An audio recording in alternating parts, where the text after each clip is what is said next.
Okay, we're still working on getting the engine out. We put a few hours in. We got a bunch more to go. And I just wanted to take a quick look at where we're at.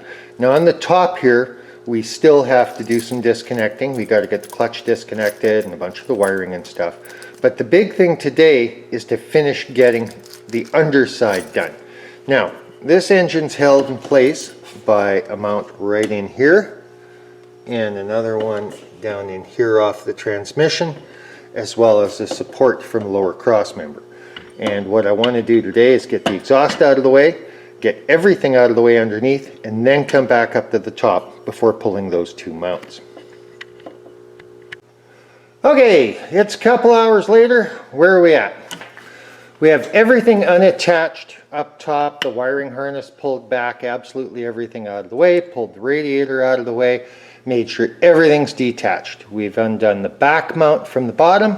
The other two mounts are currently holding it in place. Underneath, we've disconnected the shifter. We've disconnected the torque bar. The exhaust is giving us a huge fight. We're going to have to work around it. It's actually buggered up, so there's an expense I wasn't counting on. But it is what it is, and we're going to move forward. Now, speaking of which, let's look at where we're at here. So you can see the exhaust hanging out being annoying. It'll move far enough to the side that we can lower it out the bottom. That's not that big a deal. But we are going to have to cut it off. We're going to have to replace a big section of it that's been damaged. Not by me, but by old age and my daughter's interesting driving style. So we're going to have to deal with that. There's also been some other surprises we'll go over once we have it on the floor. Now for the moment, what we're going to look at is how we're going to deal with getting the hood off. Now I'm by myself, which doesn't help. So we do a few tricks. It's always better to do this with a box of beer and a few buddies, but hey, we work with what we got. So mark your hood exactly where it was sitting on at least two sides, and do this on both sides.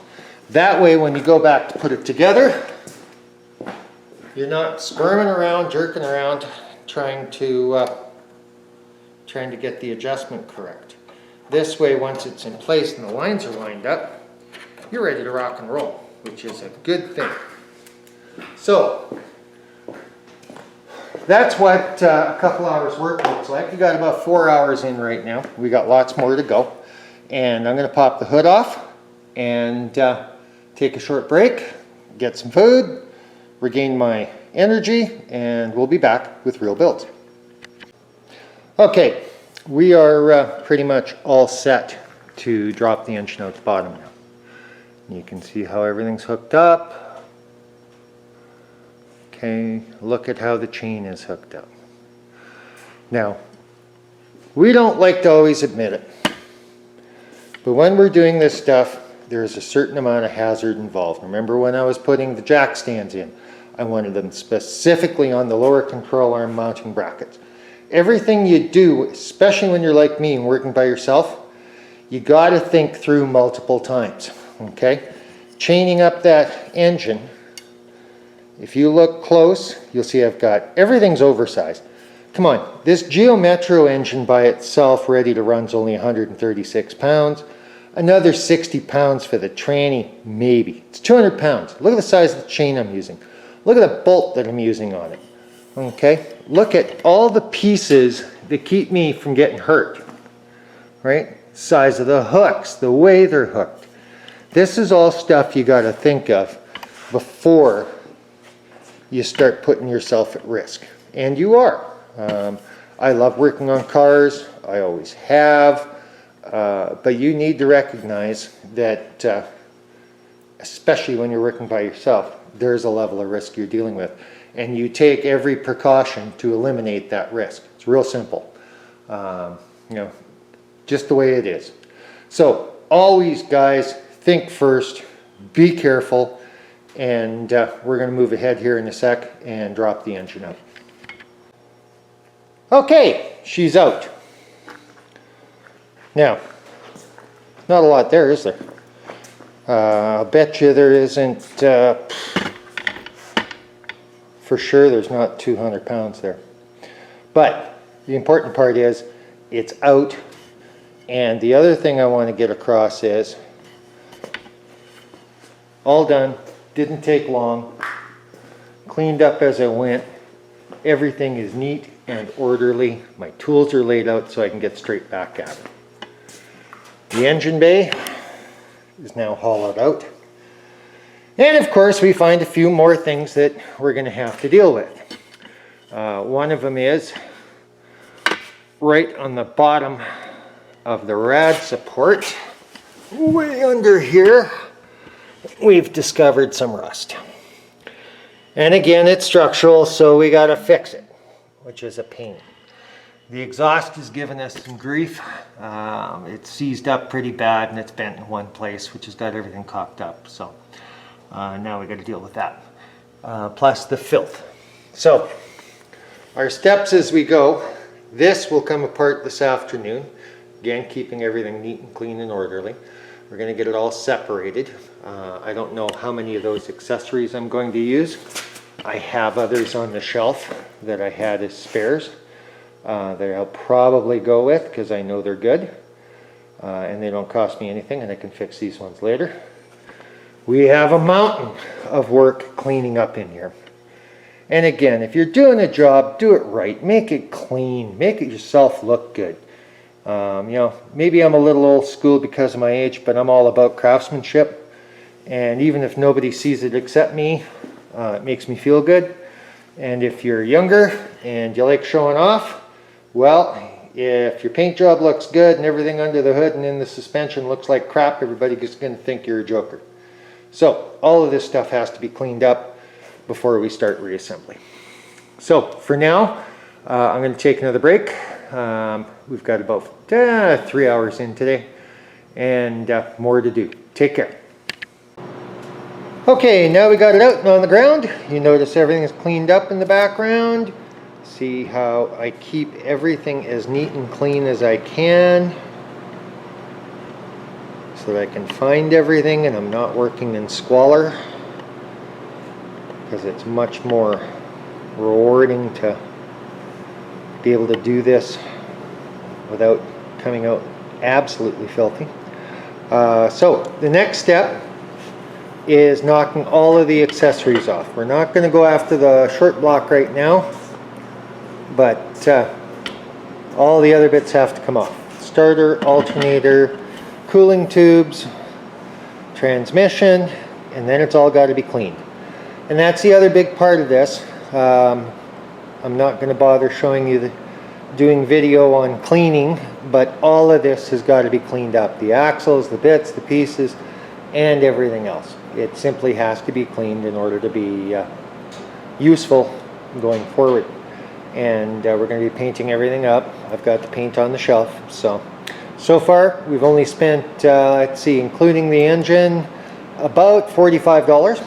There'll be more to come, but for now that's where we're at, and we'll come back after we've got this basically knocked apart. Okay, as we come to the end of this segment, where are we at? Well, let's take a look. The engine's out of the bay. Everything is laid out. Transmission has already got a layer of solvent on it, soaking. The old engine is finishing draining, and it'll go off to the side till I have time to knock it apart for all the good bits. There's the other suspension, strut and axle.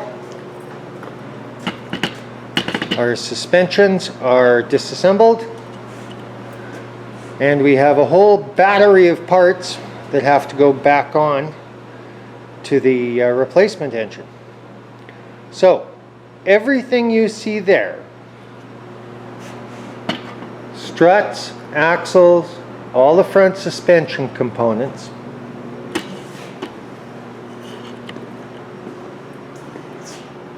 transaxle inside, outside, and all the mounts,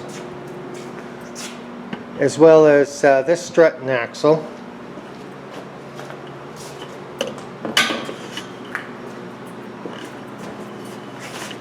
and all of these components all have to be cleaned thoroughly, wiped down, primed, and painted.